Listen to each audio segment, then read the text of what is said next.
Good morning and welcome again to the Path to Profit podcast. This is my spouse and wife and business partner, Minette Riordan, and I'm Brad Dobson. And today we're happy to welcome Dr. Debra Dupree. Welcome, Debra. Well, thank you. Welcome. I'm pleased to be here today. Yeah, we're super excited about the conversation, and we're going to share with everybody a little bit about Debra, but first Brad's going to share our quote for today. I have to put my old man glasses on. I'm interested in where Minette was going with this one. Okay. The road to success and the road to failure are almost exactly the same. A quote from Colin R. Davis. So where am I going with that Yeah, one? So it was inspired by Debra's bio and something that you maybe hint at in the bio, and I hope to hear more from. So I'm going to share with everybody a little bit about Dr. Dupree. I want to make sure I say that right. Because one, I love the way your bio is written on your website because it's such a great story. And it's a great example for how other people should use their about page on their website to really connect from the heart with people. So entrepreneurs need to go to her website. We'll share all those links with you in a little bit. And just look at how she tells you about herself. It's really beautiful. And she starts off in this beautiful, informal way. Hi, I'm Debra Dupree with Relationships at Work. My father and grandfather ran a family business in the Midwest, buying and selling dairy cattle. I grew up on the younger end of 9 children to be seen and not heard. With a combination of German and Norwegian heritage, we didn't deal well with conflict, much less express real emotion.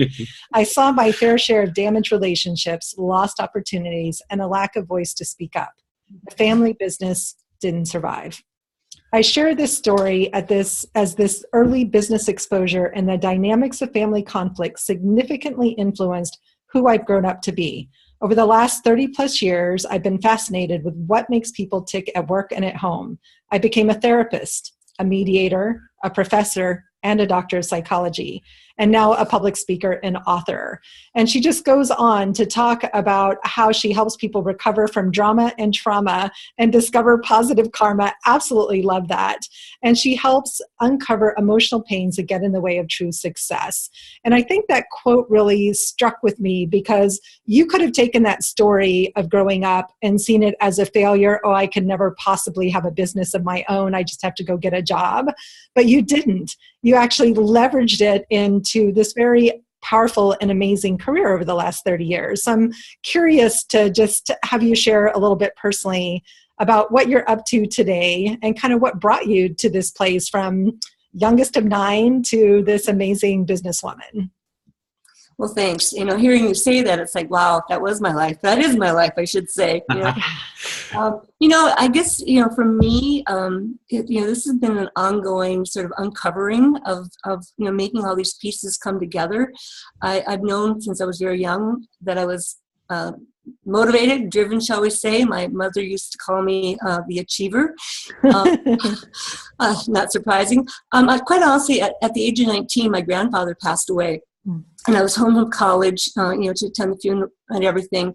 And I remember sitting there going, oh, woe is me. Look how bad my life has been and why does it have to be this way? And I was reading a very interesting book at the time, but it really, I guess, generated saying, you know what? No, wait a minute. I don't have to accept what's been delivered my way. I can go out and create my own pathway. And it was at that point I got up and walked into the kitchen, told my mom, I said, Mom, I'm not going back to college. What? No, you have to. And I said, no, I'm not going back to that college. I know I'm not happy and I need to go on. And so I said, I'm going to go on to another school. And, I just realized that I was in power of my own choices. And that continues to today. I had a rough 10 years, like a lot of people did with the economy. I've had to rethink how I do business and what I'm doing. And finally got to a point of, going back to school and saying, what do I want to do with the rest of my life? And I love speaking and I love teaching. And I want to be able to do that, help others, get over the drama and trauma of their lives and really be successful. Happiness is important.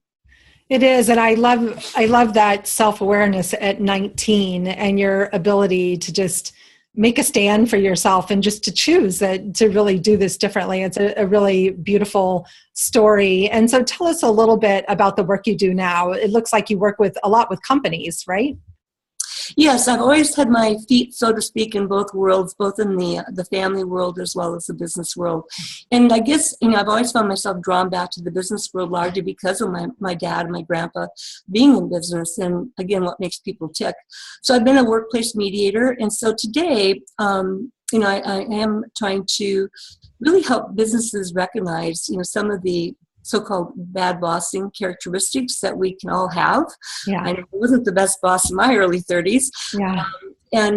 Really, look at the money that they're spending by poor leadership, by conflict in the workplace, I do that through mediation, training, coaching, and other consultative efforts in terms of helping business leaders take a look at what can they do to streamline and become even more profitable.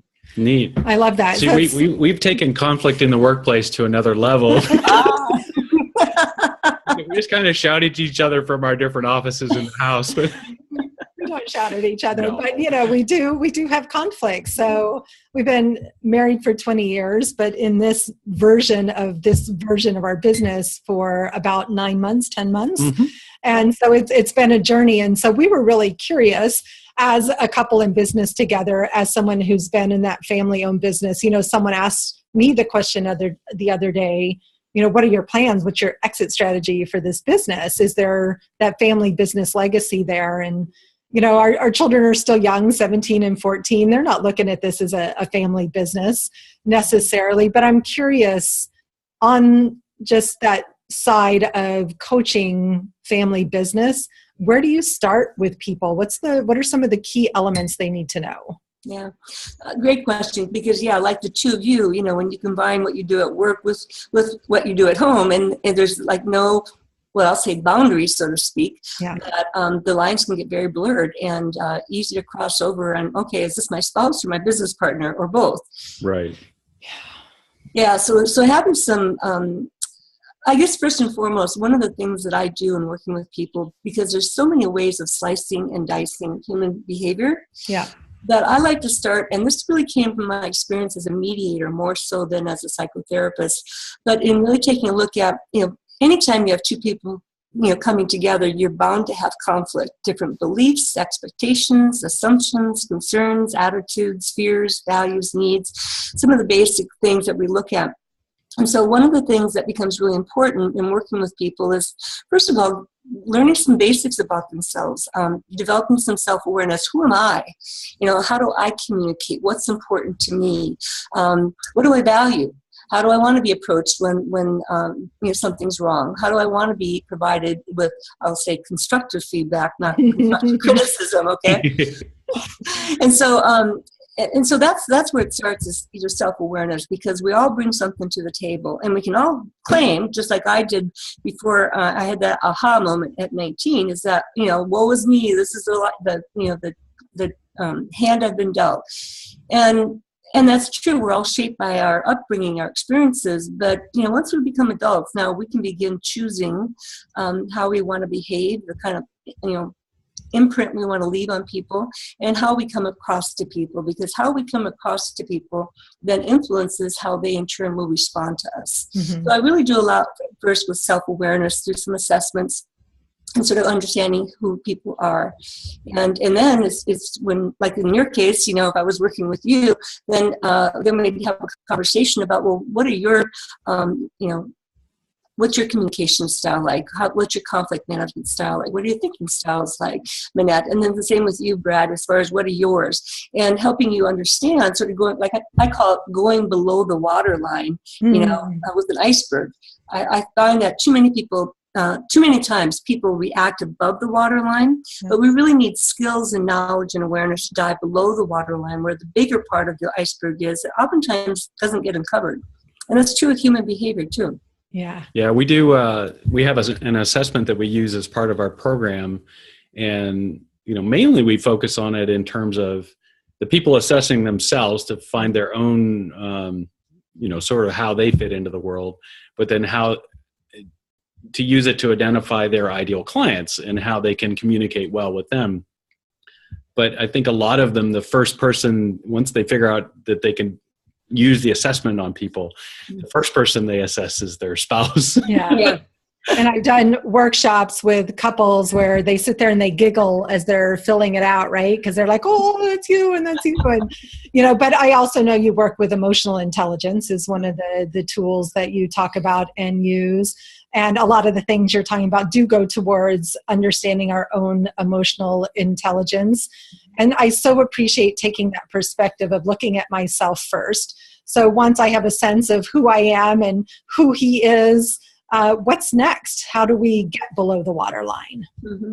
Well, one of the things, I like to do is, first of all, take a look at where have you had conflicts. What are the issues about and what are the differences that lead to those conflicts? And by understanding the dynamics of a few of those things, then we can begin to then say, okay, this is how it's been in the past. This is how we're impacted in the present. Now, how do we make choices about how to go forward differently in the future? Right. Because it's when we can make choices differently going forward. Now we're impacting our future performance, our future profitability, our future existence. And so then it's about mapping a plan of, okay. And this is where it gets strategic then in terms of when you're talking about business, what are your short-term goals? What are your long-term goals? What do we need to do to get there? Mm-hmm. What strengths and talents do you have, Manette? What strengths and talents do you have, Brad, that then can sort of divvy up how we get to where we want to go? And one of the important things, too, is to actually devise a communications plan when you're working closely like the two of you are, as far as, when do we want to regroup? And how often should we do that? And what format should we take? So that I like to say, you don't know where you're going if you don't know. You don't know when you'll get there if you don't know where you're going. Yeah. So, you got to have some idea down the road, what do I want to accomplish in 90 days? What do I want to accomplish by end of 2017? Mm-hmm. And really put some metrics to it as well, because I like to draw in a lot about the brain physiology. If we create a map for our brain will take us there. And a lot of things happen that we're not even actively consciously aware of once we lay that plan out and put that plan into place. I'm just taking notes. This is so good. So I love that you don't know when you'll get there if you don't know where you're going. Yeah. That's so awesome. And I love the communication plan as well and being really proactive in what it is, and it's part of running a successful business is having those meetings. Mm-hmm. And so I'm curious if we shift a little bit to people that are just starting out and maybe they're right on the edge of knowing they need to hire people or bring in a team. How do you encourage or let their husband know what they're trying to do? Or let their husband know what they're trying to do. How do we start, shifting from that, it's all about me focus to sort of letting go to some of that control and making sure that we're building a team that's going to be really effective? Yeah. Oh, that's a great starting point. One thing I particularly like to point out to people with, I like to say it's your IQ that gets you hired or comes up with those ideas, but it's your EQ that gets you higher. Yeah, definitely. That's a great one. Yeah, because, we all have our smarts, and strengths that we bring to the table in terms of that. But it's, again, this self-awareness, self-management, other awareness, other management that make up the EQ or the emotional intelligence side of things. So that's one thing I would, definitely emphasize to an entrepreneur is that they're entrepreneurial because they've got great ideas and they've got the energy to go do things. And yet that's just part of the picture. And so when it's time to start growing, they always say the best leaders are those who hire people around them that know even more than they do. Sure. And so recognizing, again, what your strengths are, but also recognizing, where you could use some complementarity in terms of others' perspectives and skills and things like that. And so taking a look at, what do you love to do versus what do you not like to do, and then making sure you've got good people available to take on those other roles. And then part of I think the big thing to be aware of too is that oftentimes being an entrepreneur, you do everything yourself, right? Yes. Yeah. You know that well. Yeah. And so, from a style of leadership, it does become important in those early days to take on more of a micromanaging kind of approach, because you're still trying to get your vision out there and making sure that people understand what that is. But then that's sometimes where entrepreneurs fall short because they have a hard time letting go. Yeah. And so it's partly hiring people who do things that you can't do or don't want to do, giving them guidance and vision about what you want to accomplish, but then giving them enough room to go do it. Right. And it's not always the means to get there, it's the end result that you're looking for. And so giving people the latitude to do it their way, as long as you're still working towards that end result. And so I think I would have been more successful in jobs in my young career if I'd had more bosses like that. Right? I always got my work done, but I needed more latitude as a creative. And I think that entrepreneurial spirit, and someone who had high IQ too, right? You can see where things can get better, and where I see bosses getting stuck is thinking there's only one way to get something done. And especially when you're first starting out, just because it's the way I've always done it doesn't mean it's the most efficient, most effective, most anything. Mm-hmm. It's like, I'm good at getting things done. He's better at seeing systems and putting systems in place so it's much more efficient and effective. So I love that, taking a more holistic perspective. And it made me think of, I don't know if you've ever read Gay Hendricks' book, The Big Leap. It's one of my favorite business books. And he talks about, you should only be doing within your zone of genius. Mm-hmm. And we have so much that's in our zone of competence, and then things that are in our zone of incompetence. And we should be obviously hiring for our zone of incompetence, but also for our zone of competence, and really living in our zone of genius. And it's such a great analogy for where to start fitting people in. And so now I have this team, and I'm trying to communicate to my team, and I don't know how to manage conflict. Are there some simple steps that you teach once I have a sense of who I am? How do you support business owners and business leaders in just managing conflict? Yeah.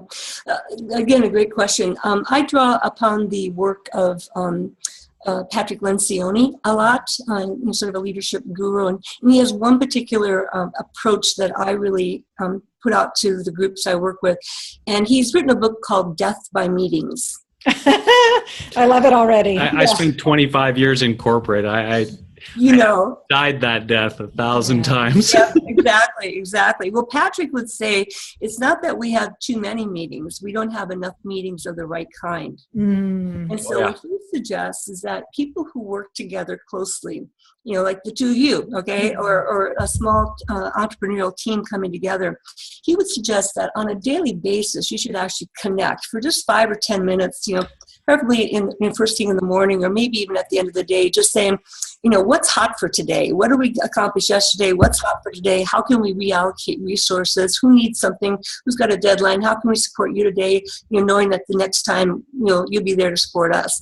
And so it's great for camaraderie. It's great for what I call the power of connections. Mm-hmm. And it's also great for just people staying, feeling in tune, because as human beings, we're social creatures. We need to feel connected. Okay. Yeah. And so, and then on a weekly basis, maybe meeting at the end of the week or at the beginning of the week, just for 30 minutes, again, no agenda, but just saying, okay, what did we accomplish this week? What do we need to prepare for next week? And again, just keeps everybody moving together forward on the same page. And then maybe on a monthly basis, have a little longer meeting, maybe an hour, hour and a half with an agenda, not more than 3 to 5 items. And I could go on to a whole other topic about how the brain works, but just take it for that for right now. And then on a quarterly basis, maybe doing some strategic planning. And so no matter how small your team is, that kind of framework really helps in terms of staying connected. It also creates sort of a safety net, a psychological safety is what I like to call it, where people feel that they can raise concerns and issues that might come up.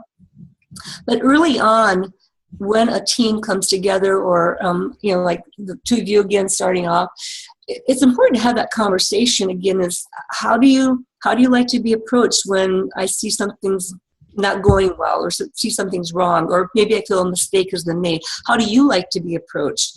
Here's how I like to be approached. And then what do we do when we need to brainstorm? How do we want to do that? How do we want to come together when we've got problems to talk about? And so having a conversation and understanding about how different people are in that group become really important. And I can't emphasize enough, if I just say, own it, be accountable to yourself. That's why it's self-awareness. We've got to start there.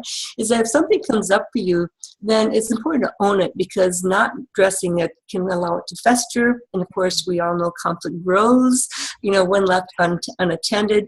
And it's always easier to resolve conflict at the lowest level.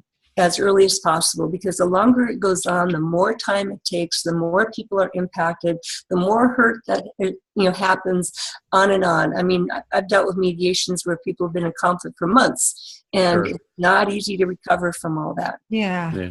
It's so interesting to me that the model of meetings that you were talking about is exactly analogous to, almost exactly to Scrum or Agile methodology that we used in software. It's the same type of thing where you've got a 5-minute stand up at the beginning of the day and a weekly wrap up, that type of thing. But I used that for years, and it's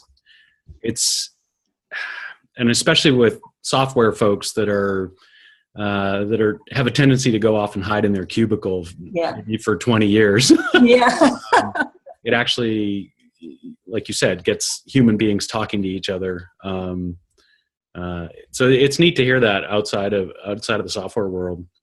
But the other thing for me, I think the conflict resolution is just addressing it immediately is really key, whether that's with your spouse or your partner or whatever.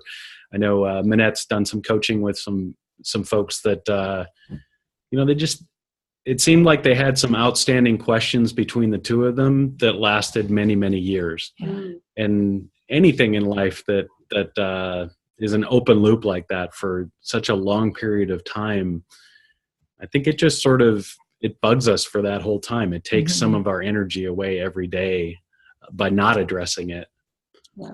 Yeah, a lot of energy gets consumed, and literally in the brain as well, because we do know we have an emotional center in our brain where our core emotions are hardwired. And so when we're experiencing anger or fear, shame, things like that are basics, we are actually increasing the neuronal firing and actually generating electrical energy. And that's oftentimes a good explanation is why we feel so emotionally drained, physically drained after an emotional encounter. And so that kind of stuff can be distracting and actually erode performance, productivity, quality of performance, and things like that. I'd like to share with you a real quick thing that's really helpful for conflict resolution, if I may. I'm going to do it. Okay. So, goes back to self-awareness. And so, first of all, it's important that we be aware that however we look at the world, no matter how much we think we're right, it's still just one perspective. And so let me illustrate this, okay? So I'm going to put my finger up like this and pretend that my fingertip represents some issue that we're in conflict over, okay?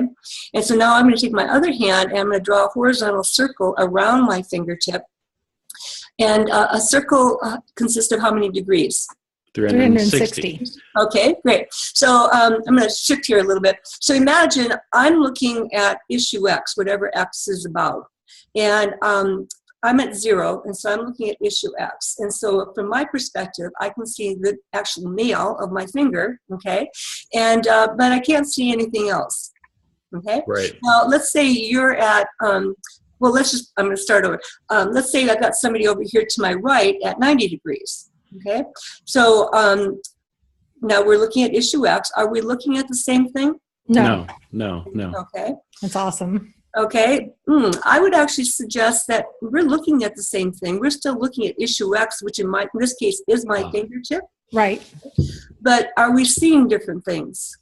Right. Yeah, we're seeing different things because I see my nail. This person over here is seeing the side of my fingers. They might see a sliver of the face of my nail, right, and a sliver of the face of my pad, but they can't see the nail for what I can see it, right? Yeah. Okay, so now you're at 180. Right. Are we looking at the same thing? Okay, we know the answer now. Well, hopefully our listeners are getting it now, okay? Yeah, so yes. I see people like, well, yeah, so yes. We're looking at the same thing. We're looking at the same thing. So we're seeing the opposite side. Yeah, you're seeing the opposite side, okay? And now if I have somebody over here at 270, again, we're looking at the same thing. We're seeing different things. Right. Now, I have some shared perspective with this person to 90, and I have some shared perspective with this person over to 270. But then you have some shared perspective with the person at 90, and you have shared perspective with the other person at 270, right? Yeah. So entirely different perspective than what I have here. Now, if I stand here and say, Manette and Brad, you are absolutely wrong. I know what I'm seeing, and this is the way it is, okay? Right. Got it? I'm right. Don't Yeah. argue with me. Who begins looking a little foolish right now? Right. You do. Right. I do, because you can clearly see things that I can't, and I'm refusing to acknowledge that you can see things that I can't. Okay, Right. so self-awareness starts off by saying, I know I only have a certain perspective here. So here's a very helpful phrase for conflict. Help me understand how you see it. That's a great one. Yes, help me understand how you see it, and then being willing to reach out and come over and to understand your perspective. Yeah, I think that. So I love the first part of what you just said. The second part is, I think, more important and probably a lot harder for folks that aren't far enough along in their lives. Yeah. Well, and I'm thinking about a very relevant example as we're working on some online sales funnels and product delivery and how we want to put things out there, and having, challenges around the languaging and what we're calling things. And we're in this sitting on opposite sides of the finger perspective looking at it. And that's a very useful question. And I have a feeling we are going to personally. Yeah, that one might come up at the house, I think. Well, I haven't trademarked that yet. It's going to be in my book, Emotional Potential, but you can certainly use it. Just tell them it came from me, okay? Yeah, I love it. And I love that. And the other two questions that really stood out for me today were, how do you like to be approached is a great one. After being married for 20 years, we have a good sense of that piece, but we've worked through that a lot. But I also was really curious about the, how do you like to brainstorm question? How do you like to, and so that's one of the things that we've noticed as well, where he's more linear, more structured. I'm kind of creative all over the map. So even the way that we brainstorm is very different. And I think those questions are so insightful to just shift how we have conversations based on just even a small glimpse of that opposite side of the finger is really, really powerful. Yeah. Really And I'll just say, on the brainstorming part of it is that, brainstorming is a very valuable tool. And like you said, we go at it differently, but true brainstorming really means generating a good 10, 15 options and suspending all judgment until 10 or 15 are out there on the board. Because too often, and particularly in a more analytical environment, a couple ideas will get thrown out, and then somebody will say, "Oh, that'll never work," right? And just totally shut down the entire process. Yeah. So it's really, really important that the ground rules for brainstorming be reviewed with everybody, and someone facilitating that strong enough to stop if anybody tries to judge, because that will kill it immediately. Yeah. I saw that for years. I mean, literally 20 years. Yeah. I think the other struggle too is that people go at vastly different paces. Yeah. When, on an engineering team, we had lots of smart people, but people that process things differently at different speeds. And it can be a challenge in a brainstorming session where you've got people that are jumping ahead down different tangents, and that, yeah. Brainstorming is an interesting one. I did a lot of that. Yeah. Well, in fact, it's interesting. I just did a training project for a major HMO system, and it was interesting. It was with their facilities engineers, and the whole purpose was to do personality communication styles assessment. The leader of the organization had done this many years ago, and he realized that as he was getting ready to retire, along with a couple of other more senior folks, that none of these other people had the value or the benefit of going through this kind of assessment. And so he wanted to bring that in as sort of his legacy before leaving. And what we found is, we have introverts and extroverts, okay? Some people that process quickly, some people that process more slowly. And so being aware of those dimensions of communication become really important. And then to create systems, I use, your words are, processes then for how you communicate and how you come in and out, but recognizing that there are these different dimensions of human behavior that can impact how a team will function. And particularly as an entrepreneur, making sure that you understand yourself as well as the people you bring on. And I'll share with you that I learned this from a colleague of mine last week, that Intel is actually one company, very creative, very, ahead of the game. But what they do is that they make sure everyone is assessed for their communication style. So they have this understanding, and that for those who are highly creative and fast moving, that they're always put on startup teams, but then they're moved off the startup team and put onto another startup team because that's what they excel at. Yeah. And then others who are more systems, process, let's plan this through, remain on the team to carry it through to fruition. And so I thought that was a very innovative and obviously advantageous way to approach these different communication styles, really taking advantage. Yeah, that's brilliant, because that's the fun part for those of us that are super creative, is the startup piece, not the follow-up piece or the follow-through piece. Right. Yeah, it's a challenge. We're not oftentimes good at getting things done, right, Manette? I get a lot done, but it's too many beginnings and not enough endings, right? Yeah. Is the big piece. So I really appreciate that. This was good, but I think you actually answered a question I was just going to get back to in terms of, so we went on to leadership and conflict resolution. I think, or at least I wanted to get inside your head a little bit, just purely on leadership for that team that we bring on, whether it's the bookkeeper or whether it's a virtual assistant or whether it's our spouse. Even if our spouse isn't directly involved in the business, our spouse is involved in everything one way or another. Yeah. So habits and leadership habits, just soft skills, any types of things like that we can bring to bear as entrepreneurs on our burgeoning team. It might just be a couple of people. It might, at one point we had a VA and a bookkeeper and each other, and we had our son, working as a summer intern, and all of a sudden it's more than just a couple of silos. It's a couple of, silos with actual leadership and soft skills involved. So any type of advice like that, you gave some, anything else that you could give us is fantastic. Actually, for me specifically. Okay. That's why we have this podcast. Yeah. Okay. So you can learn, right? That's right. Yeah. Well, I think it's one thing that's important to recognize that, what you just said right there is important for me to acknowledge, because oftentimes people look at leadership and management as synonymous. Yeah, no. Actually, two very different things. Right. Managing is really more about managing tasks and getting things done, but leading is about the people stuff. So you can have leaders who are good managers, but you don't always have managers who are good leaders. Sure. And leaders can actually step forward at any level of an organization at any time. And so it's sort of that opportunity of, again, recognizing how to influence people, how to persuade people, being aware of, how you impact people. I like to say, the mood of the leader particularly ripples through an organization. And so, leaders, be mindful, how you're doing that day, because you're going to impact everybody else. But stop and think too about what kind of leader you are. And so there's different kinds of leadership assessments that can be done. And it sort of goes a little bit more naturally with our communication styles too. But today what we're finding with this whole notion of emotional intelligence is much more around situational leadership. Particularly when we have startups and entrepreneurs and changing groups, again, giving people an opportunity to step forward and handling things differently based on the situation. And I draw a lot from the work of Daniel Goleman on that arena, from situational leadership. And so I would really encourage your listeners, your viewers to be looking at their leadership styles as something to grow into, because it's critical. Leadership can make or break.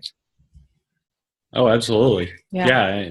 I mean, you can, like you said, you can have a great relationship with your bookkeeper and have them, give them the leeway that they need, or you can micromanage. You can micromanage and not provide leadership, and they're not on board with what you're doing. Yeah. And I love that distinction between leadership versus management, that management is about tasks, right? And that leadership is really the piece about the people. So it's such a powerful distinction. You've given us so much juicy information today. And so we would love to be able to share with people if they want to get to know you better, connect with you. Where can we send people to learn more about you and the work you do? Because I know you love to speak. Yes, so you're always looking for speaking opportunities. You do coaching and training as well. So how can we find out more? Great. Thank you. Yes, my website is www.relationships work.com. You can also visit me on LinkedIn with Dr. Debra Dupree. And I have a Facebook page as well. And so things are posted there, both Debra Dupree as well as Relationships at Work. Yes. Awesome. Great. We'll have all that in the show notes Yeah, too. we will make it really easy. And I love that you focus on relationships at work. You know, it's so easy to get boxed in by being a relationship expert into the personal side. And I would imagine this is so much of what you said is all about the personal side. But I love your focus on really helping people step into leadership and effective communication. Super powerful. And especially, I know from his perspective, the cubicle mindset, right, of seeing a lot of bad leadership and bad management over the years, and some great examples as well. Well, and people equating management with leadership. That's always a classic one. Looking to the wrong people for guidance. Right. Yeah. Well, you know, what's that saying? Looking for love in all the wrong places. Right?